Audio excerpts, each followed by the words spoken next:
बिस्मिल्लाहिर्रहमानिर्रहीम। स्टूडेंट्स, हमारा टॉपिक चल रहा है एनालिटिक फ़ंक्शन, जिसके अंदर हमने सिंगुलैरिटी को भी डिस्कस किया और इंटायर फंक्शन को भी डिस्कस किया। तो और एट दी पॉइंट जो है वो एनालिटिक का क्या मतलब है, नेबरहुड से रिलेटेड भी बात की। अब जो है वो हम इसकी एक्सरसाइजेस को जो है वो सॉल्व करते हैं।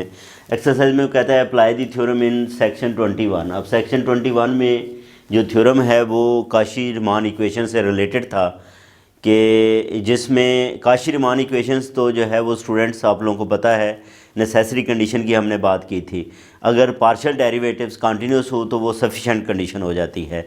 तो उसी कंडीशन की बुनियाद पे हम बात करेंगे कि अगर जो है वो ये जो हमारे पास काशी-रीमान इक्वेशंस हैं वो सेटिस्फाई हो जाएं और पार्शियल डेरिवेटिव्स जो हैं वो भी इनके एग्जिस्ट करें, तो फिर हम ये कहेंगे कि ये फंक्शंस जो हैं वो इंटायर फंक्शन है। दूसरे लफ्ज़ों में इनकी तमाम फंक्शन पूरी जो कम्प्लेक्स प्लेन है उसके अंदर जो है वो ये एनालिटिक हैं। तो अब हम जो है वो इसके ए पार्ट को जो है वो स्टूडेंट सॉल्व करते हैं। सॉल्व करने के लिए हमने जो है वो यूज़ जो करना है वो सेक्शन 21 के थ्योरम को, जो कि सफिशेंट कंडीशन वाला थ्योरम है। इससे पहले वीडियोस के अंदर आप जाएंगे तो वहाँ पे जो है वो तफसीलन इसको डिफ़ाइन भी किया और इसको प्रूव भी किया। तो इसमें हम क्या करते हैं, सबसे पहले जो है वो F of Z is equal to you x Y plus iota we x Y वो लिख के तो हम यू एक्स वाई और वी एक्स वाई की वैल्यू फाइंड कर लेते हैं। यू एक्स वाई किसके इक्वल आ गया 3x प्लस वाई के, और वी एक्स वाई हमारे पास आ गया 3y माइनस एक्स के। अब हमने क्या करना है, काशी-रीमान इक्वेशंस को जो है वो डिस्कस करना है यहाँ पे। उसके लिए हम इसके partial derivatives with respect to X और वाई फाइंड कर लेते हैं। यू एक्स किसके इक्वल आएगा 3 के, और यू वाई किसके इक्वल आएगा 1 के। इसी तरह जो है वो वी एक्स किसके इक्वल आएगा -1 के, और वी वाई किसके इक्वल आएगा 3 के। आप लोगों को पता है जब भी स्टूडेंट्स पार्शियल डेरिवेटिव्स लिए जाते हैं तो दूसरा कांस्टेंट वेरिएबल कांस्टेंट के तौर पे बिहेव करता है। अब यहाँ पे आप देखें तो यू एक्स जो है वो किसके इक्वल आ गया है वी वाई के, ठीक है, क्योंकि दोनों जो है वो 3 के इक्वल हैं। और इसी तरह जो यू वाई है वो किसके इक्वल है -वी एक्स के। तो यही हमारे पास काशी-रीमान इक्वेशंस थी। अब काशी-रीमान इक्वेशन सेटिस्फाई हो गई और पार्शियल डेरिवेटिव्स कांस्टेंट नंबर के इक्वल हैं, तो इसका मतलब वो जो पार्शियल डेरिवेटिव्स हैं वो कंटिन्यूस भी हैं। तो हम कहेंगे as Cauchy Riemann equations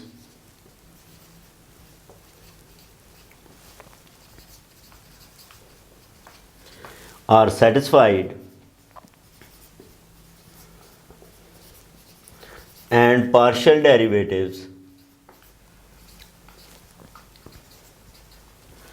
are continuous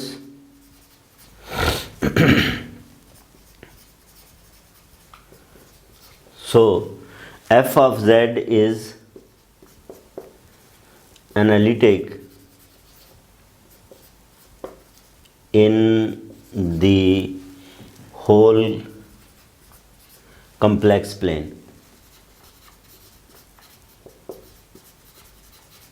Hence f of z is an entire function. तो ये हमारे पास एक इंटायर फंक्शन है और यही हमें स्टूडेंट्स इसके लिए जो है वो क्या करना था, प्रूव करना था। ये हमारा ए पार्ट है। अब हम बी पार्ट को सॉल्व करते हैं।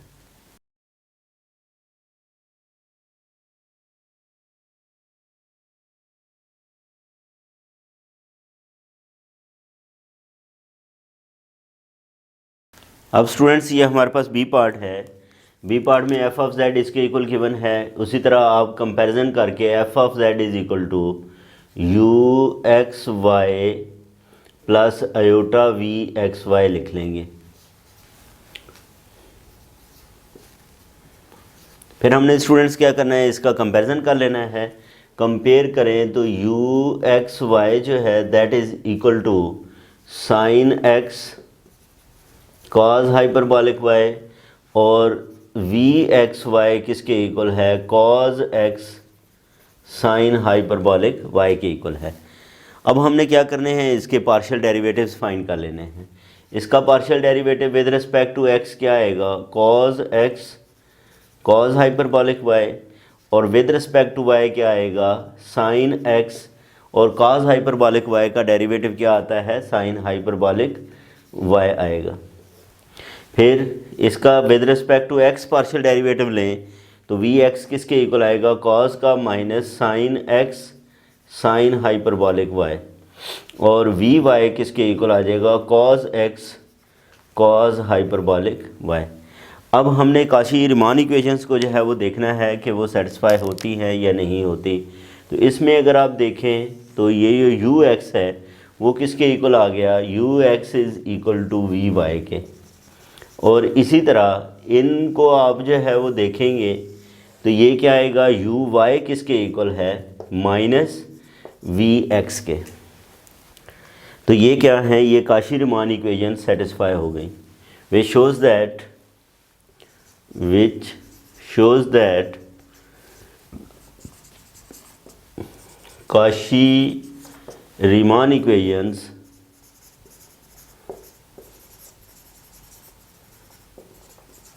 are satisfied and all partial derivatives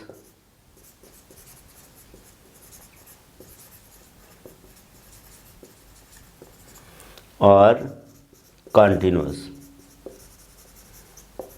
in whole complex plane. Hence, अब ये किस तरह कंटिन्यूस है स्टूडेंट्स, ये याद रखना है कि ये जो ट्रिग्नोमेट्रिक फंक्शंस हैं साइन और काज, ये कंटिन्यूस होते हैं, ठीक है। और हाइपरबॉलिक फंक्शंस भी हमारे पास साइन और काज, ये भी क्या हैं, ये कंटिन्यूस ही हैं। तो hence F of Z is analytic in finite complex plane. Hence f of z is entire function. तो ये हमारे पास स्टूडेंट्स क्या होगा, इंटायर फंक्शन है। इंटायर फंक्शन इसलिए है कि पूरी कम्प्लेक्स प्लेन के अंदर जो है वो ये एनालिटिक है, और वो हमने जो है वो किस सेक्शन को यूज़ करके, सेक्शन 21 को यूज़ किया है, जिसमें काशी-रीमान इक्वेशंस प्लस पार्शियल डेरिवेटिव्स की कंटिन्यूटी। तो ये सेकंड पार्ट था। अब हम स्टूडेंट्स इसके जो है वो थर्ड पार्ट की बात करते हैं। स्टूडेंट्स ये हमारे पास इसका सी पार्ट है। सी पार्ट को अगर आप देखें तो ये हमें एफ ऑफ जेड जो है वो गिवन है। अब हमने क्या करना है, एफ ऑफ जेड जो है वो लिखेंगे u x Y plus iota v x Y, और वहाँ से हमारे पास यू एक्स वाई और वी एक्स वाई की वैल्यूज़ आ जाएंगी। U x Y plus iota v x y, ये लिखने के बाद बेसिकली हमें क्या करना है, इस सेक्शन को यूज़ करते हुए काशी-रीमान इक्वेशंस को सेटिस्फाई करनी चाहिए ये फंक्शन, और दूसरा ये है कि पार्शियल डेरिवेटिव्स कंटिन्यूस होने चाहिए। अब यहाँ से आप देखो तो यू एक्स वाई वो किसके इक्वल है, e raise to power minus y sine of x के, और वी एक्स वाई ये किसके इक्वल है, minus E raise to power minus y cos of x के इक्वल है। अब हमने क्या करना है, इनके पार्शियल डेरिवेटिव्स फाइंड करने हैं। u का partial derivative with respect to x e raise to power minus y cos of x आएगा। u का derivative with respect to y e raise to power minus y minus 1 sine of x आएगा। फिर इसका v का derivative partial derivative with respect to x find करें तो minus E raise to power minus y minus sine of x आएगा, जो किसके equal आ जाएगा, ई raise to power minus y sine of x। ये वी एक्स आ गया। फिर हमें वी वाई फाइंड करना है, तो y के वाले से इसका पार्शियल डेरिवेटिव लो स्टूडेंट्स, तो ये minus E raise to power minus y का डेरिवेटिव माइनस माइनस प्लस हो जाएगा और साथ कॉज ऑफ एक्स आ जाएगा। अब आप यहाँ पे ये देखें स्टूडेंट्स, तो काशी-रीमान इक्वेशंस के लिए यू एक्स किसके इक्वल होना चाहिए, वी वाई के, तो इसमें यू एक्स वी वाई के इक्वल ही है। इसी तरह जो यू वाई है ये इधर हमारे पास माइनस है और इधर जो है वो माइनस नहीं है, इसका मतलब ये है कि यू वाई किसके इक्वल है, माइनस वी एक्स के इक्वल है। ठीक है, तो काशी रीमान इक्वेशन से हैं वो क्या हो गई, सेटिस्फाई हो गई। Which shows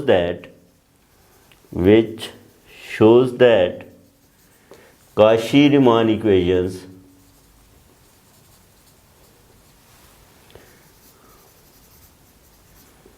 are satisfied and partial derivatives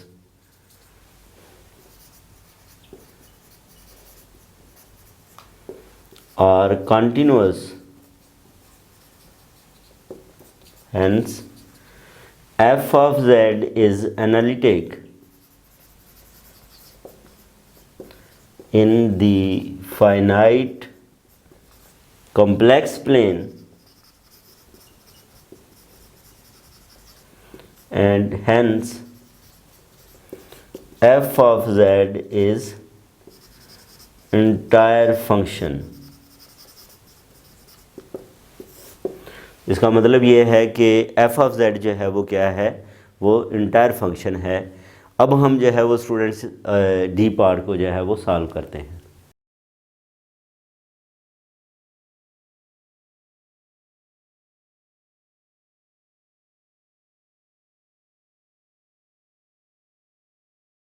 students हम क्वेश्चन नंबर 1 का जो है वो डी पार्ट इसको अब हम सॉल्व करते हैं, जिसमें एफ ऑफ जेड जो है वो किसके इक्वल दिया गया है, इन फंक्शंस के इक्वल दिया गया है।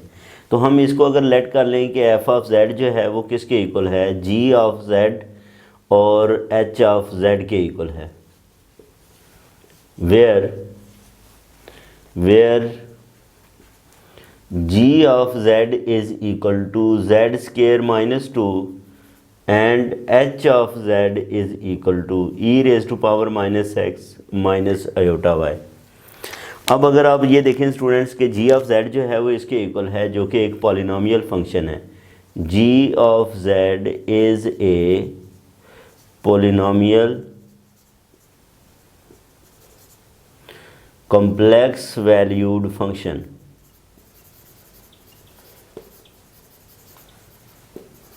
and we know that complex valued function are entire functions, and we know that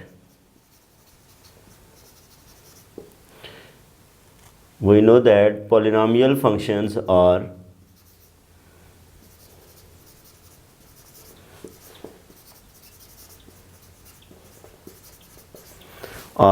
entire functions।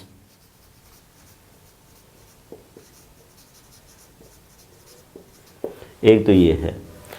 अब एच ऑफ जेड को भी हम जो है वो चेक कर लेते हैं। नो, एच ऑफ जेड किसके इक्वल है, H of Z is equal to E raise to power minus X E raise to power minus iota Y. इसको स्टूडेंट्स देखें तो H of Z is equal to E raise to power minus x cos minus Y plus iota sine minus Y आ गया, यानी कि Euler identity को हमने यहाँ पे यूज़ कर लिया। अब ये क्या बनेगा, that is equal to E raise to power minus x cos Y minus iota sine y. Sine में माइनस बाहर आ जाता है, कॉज में माइनस ख़त्म हो जाता है। तो इस तरह स्टूडेंट्स ये बन गया E raise to power minus x cos Y minus E raise to power iota E raise to power minus x sine Y, ये एच ऑफ जेड आ गया। इसको जो है वो हम 3 कह लेते हैं। अब एच ऑफ जेड जो है इसको अगर आप लिखें तो u x Y plus iota we x y लिखा जा सकता है। अब यहाँ से हम कंपैरिजन करके उसी तरह जो है वो सी आर इक्वेशंस को जो है वो ड्राइव करेंगे। This implies that U x Y is equal to E raise to power minus x cos of Y और we x Y is equal to minus E raise to power minus x sine of Y के equal है।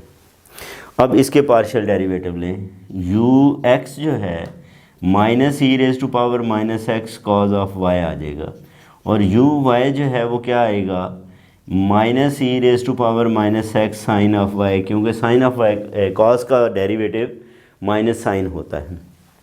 इसी तरह we x लिखें तो minus जब ये आ जाएगा इधर तो ये पॉजिटिव हो जाएगा साइन ऑफ वाई और वी वाई लिखें तो minus E raise to power minus x cos of Y आ जाएगा। अब यहाँ पे आप ये देखें स्टूडेंट्स कि क्या यू एक्स यू वाई के इक्वल वी वाई के इक्वल है, तो ये आप देखो तो ये आपस में इक्वल हैं और इनमें माइनस का फ़र्क है। इसका मतलब ये है कि जो सी आर इक्वेशंस हैं वो होल्ड होती हैं, यानी कि यू एक्स किसके इक्वल है, u x is equal to v y के, और यू वाई जो है वो किसके इक्वल है, माइनस वी एक्स के। तो यहाँ पे वही जो पहले हम 3 के अंदर जो है वो थ्योरी लिखी है उसको लिख देंगे कि सी आर इक्वेशंस होल्ड होती हैं, पार्शियल डेरिवेटिव्स कंटिन्यूस हैं, लिहाजा ये इंटायर फंक्शन है। अब यहाँ पे हम एक इससे पहले जो है वो रिज़ल्ट को पढ़ के आ चुके हैं पहले वीडियोस के अंदर कि product of 2 entire functions is also an entire function. तो ये दोनों फंक्शंस क्योंकि इंटायर फंक्शंस हैं तो इनका प्रोडक्ट भी जो है वो क्या होगा, इंटायर फंक्शन ही होगा। तो ये था स्टूडेंट्स हमारे पास क्वेश्चन नंबर 1। इसके बाद हम नेक्स्ट वीडियो के अंदर डिस्कस करते हैं क्वेश्चन नंबर 2 को। अपना ख्याल रखें, अल्लाह हाफ़िज़।